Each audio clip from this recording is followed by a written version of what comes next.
Sa pagdiriwang ng Undas 2025, tiniyak ng Tigbawan Municipal Police Station ang mahigpit na pagpapatupad ng seguridad at kaayusan sa Barangay 7, Poblasyon, Tigbawan Cemetery, Tigbawan, Iloilo. Nito lamang ika-30 ng Oktubre taong kasalukuyan. Sa pamumuno ni Police Captain Alfred Mansoy, officer in charge ng estasyon, agad na ipinwestong mga tauhan ng pulisya upang masiguro ang kaligtasan ng mga dumadalaw sa kanilang mga yumaong mahal sa buhay. Maagang ipinatupad ng Police Visibility Operation sa paligid ng sementeryo at mga pangunahing daanan upang maiwasan ang anumang krimen o kaguluhan. Nakipag-ugnayan din ng mga pulis sa lokal na pamahalaan at mga barangay tanod upang mapanatiling maayos ang daloy ng trapiko at disiplina ng mga mamamayan. Bukod dito, nagtalaga rin ng mga Police Assistance Desk upang agarang matugunan ang anumang pangangailangan o reklamo ng publiko. Sa kabuuan, pinatunayan ng Tigbawan Municipal Police Station na tunay na kaagapay ng mamamayan ang PNP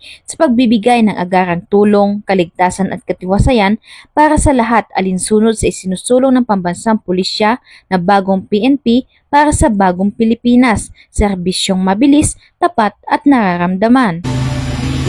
Mula dito sa Police Regional Office 6, ako ang inyong PNN correspondent, Patrolwoman Glidel Astrologo, alagad ng batas, tagataguyod ng Balitang Pulis.